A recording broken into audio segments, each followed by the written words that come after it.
कहा जाता है कि राजनीति में महिलाओं का रास्ता नेताओं के बिस्तर से होकर निकलता है। ये बिल्कुल सच बात है और आज मैं बहुत सारे खुलासे करूंगी, अपने जीवन से रिलेटेड भी करूंगी।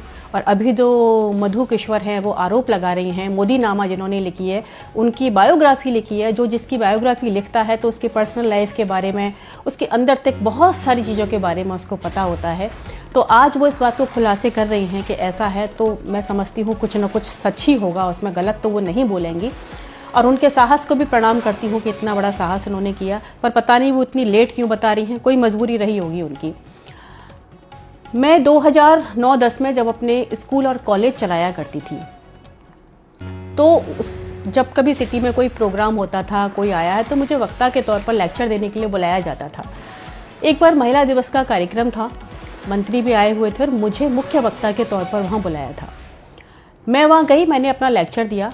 उसके बाद जिन्होंने ये आयोजन किया था उनको उस मंत्री ने फ़ोन करके बोला कि एक बार हमारी उन मैडम से मीटिंग करा दो, हम उनको राजनीति में लाना चाहते हैं। उन्होंने मुझे कहा कि मैडम वो आपसे मिलना चाहते हैं। मैंने कहा मेरी राजनीति में कोई दिलचस्पी नहीं है। तो उन्होंने कहा कि अच्छे लोग नहीं आएंगे तो कैसे बात बनेगी। मैं गई, बात की और उन्होंने मुझे राजनीति में एंट्री कराई और एक अच्छा पद दिया। मैं 1 साल ही टिक पाई वहाँ पर, क्योंकि जो अंदर के हालात थे, जो अंदर औरतों की स्थिति थी, वो देखकर मेरा मन पूरी तरीके से खराब हो गया।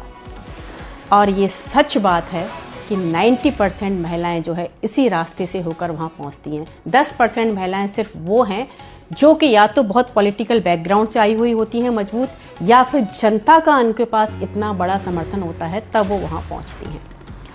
1 साल में मैंने देखा, मैं नीचे से लेकर ऊपर तक हर नेता से मिली, लेकिन सबका एक ही चीज़, give and take, give and take. आपके पास क्या है देने के लिए? काबिलियत नहीं चाहिए किसी को आपकी भाई। महिला पार्टी ऑफिस में एक बार 2 महिलाएं बात कर रही हैं, दोनों पार्षद हैं, एक को टिकट दे दिया, दूसरे को नहीं दिया। जिसको नहीं दिया वो कह रही है कि और क्या करूं, सब तो कपड़े खोल दिए, सब तो दे दिया, फिर भी टिकट नहीं दी। ये सुनकर मैं सन्न रह गई। हमने कहा कि आप इस बलबूते पर राजनीति में आएंगी? तो उन्होंने मुझे कहा कि तुम क्या सोचती हो, तुम अपनी काबिलियत के दम पे ऊपर पहुंचोगी? और उनकी बात सच साबित निकली। मैं जहां कहीं भी जाऊं मुझसे सिर्फ एक ही डिमांड हो। हमने कहा ये तो मेरे बस की बात कभी नहीं है भाई, ऐसी राजनीति को प्रणाम करती हूँ भाई, रखो अपने पास। और मैंने 1 साल के बाद वो राजनीति छोड़ दी, लेकिन 1 साल में मैंने बहुत कुछ अंदर गंदगी देखी। और ये हर पार्टी का हाल है, कोई पार्टी दूध की धुली नहीं है। लेकिन ये सच बात है कि जो धर्म ध्वजा का इतना बड़ा काम कर रही है ना, जितनी धर्माधिकारी उतनी बड़ी व्यभिचारी। उनका सिर्फ एक चेहरा है, अंदर बहुत गंदगी है सबके। मेरा कॉलेज का काम था और कॉलेज का काम, यहाँ जो गवर्नर थे उस समय पे, अब वो नहीं है, कल्याण सिंह, उनसे मैं मिली उस कॉलेज के काम के लिए। उन्होंने तो सीधा मुझसे एकदम से, जैसे कहते हैं कि ना, ये दो और ये लो। हमने कहा ये क्या तरीका है भाई? और उन्होंने मेरा काम नहीं किया। जब मैंने मना कर दिया कि मैं ये तो नहीं कर पाऊंगी कैसे भी, तो उन्होंने मेरे कॉलेज में 10 कमियां निकाल दी। अब मुझे पता था कि ये नहीं चलने देंगे। आखिरकार मैंने वो कॉलेज बंद कर दिया।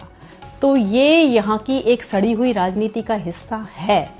लेकिन मैं फिर भी उन महिलाओं से ये कहूँगी कि भाई, आप इतनी महत्वाकांक्षी कैसे हो सकती हो कि आपके पास जो अपनी सबसे अनमोल चीज़ होती है आप उसी को दांव पर लगा देती हो। यहाँ सारे पुरुष ही गलत नहीं है कि भाई सारे जो है सारा दोष जो है आदमियों का है, औरतें तो बहुत अच्छी धुली हुई हैं, ऐसा भी नहीं है। क्योंकि औरतें ऐसी हैं तभी वो ऐसा हो रहा है, वो करती हैं ऐसा, कंप्रोमाइज़ करती हैं तभी तो आपको कंप्रोमाइज़ करने की क्या ज़रूरत है? हो रहा है तो ठीक है, नहीं बैठो अपने घर पर। लेकिन ये सच है, 90% के साथ, महिलाओं के साथ यही हो रहा है। अभी और खुलासे होंगे इस चीज़ पर, तो आगे चीज़ें आएंगी। लेकिन 4 चीज़ें मैं अपनी सारी बहनों से कहूँगी कि तू रजिया बन, तू दुर्गा बन, तू कभी न बिन कपड़ों वाली बन। तेरे बदन पे मरते लोग, तू उस बदन की रखवाली बन। तू हर घर की इज्जत और आन है, तू नहीं अय्याश मर्दों की शान है। तू पैसे पर मत नाच, तू पैसा बरसाने वाली देवी बन।